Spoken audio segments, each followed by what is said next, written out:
Google just did something they've never done before. They didn't just announce a new quantum chip, the 105-qubit Willow. They did something far more terrifying. They abandoned the global government timeline for quantum safety and moved their own internal deadline to 2029. Why? Because Willow isn't just a faster computer, it's a breakthrough in error correction.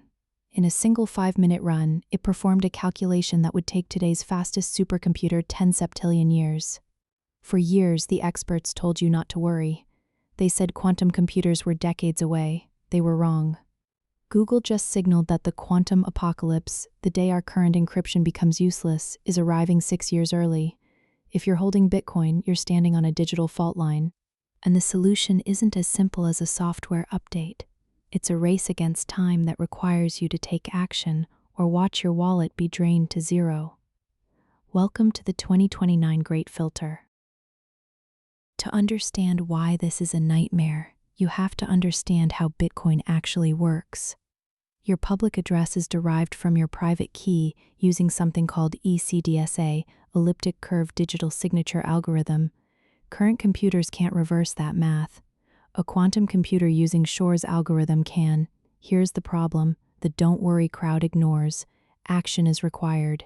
Imagine Bitcoin upgrades to a quantum-resistant signature scheme today. Great, but your coins are still sitting in an old address format.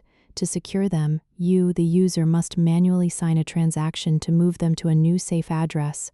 This is not a flip-the-switch fix. This is a migrate or die event. Think about the millions of BTC in cold storage. People in hospitals, people in prison, people who lost their keys but were hoping to find them in 10 years. If they don't move their coins before the quantum breakthrough, those coins become low-hanging fruit. A quantum attacker doesn't need your seed phrase. They just need your public key, which is visible on the ledger the moment you've ever sent a single transaction.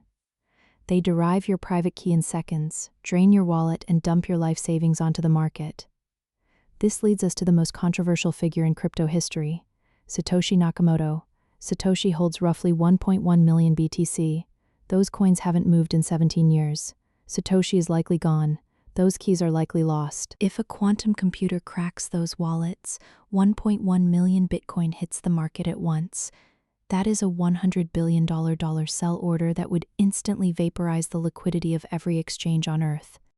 So, what's the solution? Some suggest a cutoff date.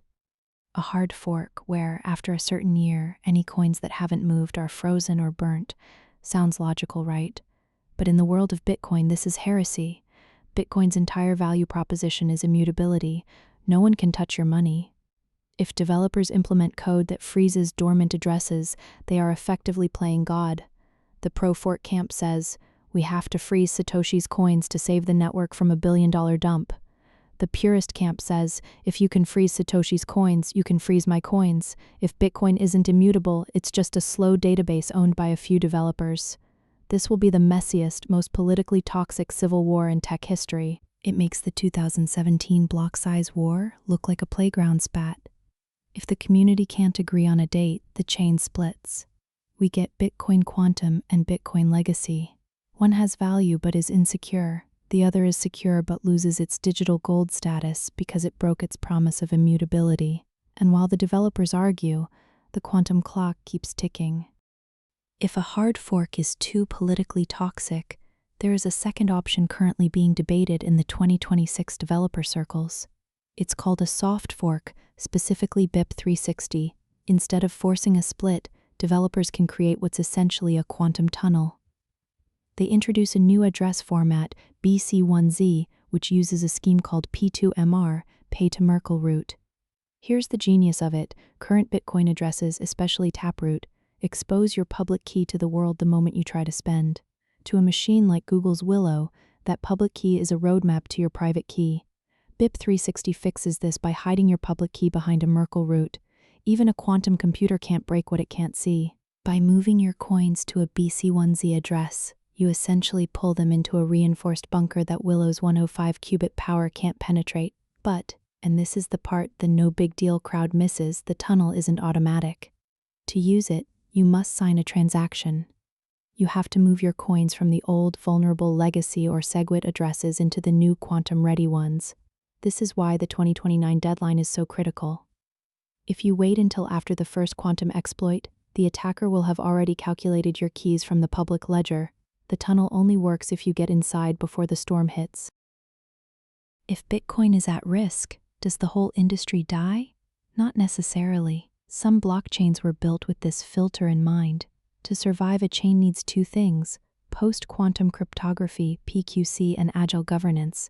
Algorand has been vocal about quantum resistance from day one because it uses a unique consensus mechanism and was built by Silvio Micali, a Turing Award-winning cryptographer. It is designed to swap out its cryptographic primitives more easily than Bitcoin.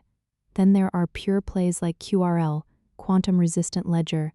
They use XMSS, Extended Merkle Signature Scheme, which is already recognized by NIST as quantum secure. They don't have to migrate, they are already there. The modular chains. Ethereum is in a better position than Bitcoin for one reason: account abstraction. Because Ethereum is moving towards smart contract wallets, users can theoretically upgrade their own security logic without a massive network-wide hard fork, the extinction event narrator. But here is the cynical truth. Most altcoins are zombie chains. They are forks of old Ethereum or Bitcoin code managed by skeleton crews. They don't have the R&D budget to rewrite their entire codebase for post-quantum signatures. When the first quantum drain happens, it won't be Bitcoin that goes first. It will be the top 500 altcoins. An attacker will drain billions from abandoned or slow-to-update projects. This will trigger a flight to quality or a total market exit. As the data suggests, the mass sell-off of altcoins will put downward pressure on everything. Even if Bitcoin is safe, the market might not be. Conclusion: your 3-step survival guide visual. A checklist appears on screen with clear, bold text over a backdrop of a rising sun. So how do you actually quantum-proof your life before 2029? If you want to survive the Great Filter, here are the 3 steps you need to take right now. Audit your cold storage. If your Bitcoin is in an address that starts with a 1 legacy or BC1P taproot, it is vulnerable. Once BIP-360 is fully activated, your first priority is to migrate those coins to a BC1Z address, mode off zombie alts. Look at your altcoin portfolio. Does the project have a dedicated research team working on PQC? If they haven't mentioned NIST standardized algorithms like Dilithium or Falcon by now, they are unlikely to survive 2029. Prepare for the Satoshi volatility. Understand that the 1.1 million BTC in Satoshi's wallets may never move. If they are cracked, the market will panic. Keep enough liquidity outside of the crypto ecosystem to weather the storm while the legacy coins are flushed out of the system narrator. The 2029 deadline isn't the end of crypto, it's the Great Reset. The chains that make it through this filter will be the most secure financial systems ever built by mankind. The only question is, will your portfolio be there to see it? If you think this is only a problem for crypto bros, you're missing the bigger picture. The quantum threat doesn't just break Bitcoin, it breaks the entire internet. Every time you log into your bank, send an end-to-end encrypted message on WhatsApp, or send a private email, your device performs a handshake using the same RSA or ECC math that secures a Bitcoin wallet. In March 2026, a Google research paper confirmed a nightmare scenario.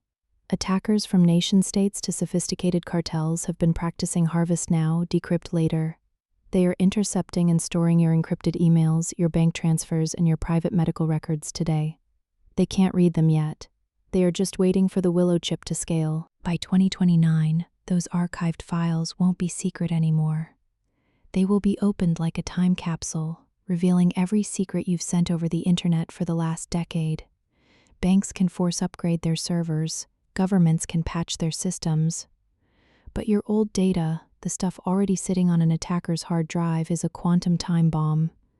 There is no soft fork for an email you sent in 2022. Once a quantum computer can factor those large prime numbers, the privacy of the last 20 years of human history effectively vanishes. Thank you so much for watching. The 2029 sign, Great Reset, is not science fiction. It is a technical deadline we must prepare for today. We hope this deep dive helped you understand the threat and the solutions, like BIP-360, more clearly. If you found this analysis valuable, please support us. Hit that like button to help this algorithm reach others who need to know. Leave your plan in the comments. Are you migrating to a BC1Z address, or are you betting on the status quo? We want to hear from you. And subscribe to the channel so you don't miss any future tech breakdowns and security updates from 2026. Take care of your keys. We'll see you in the next one.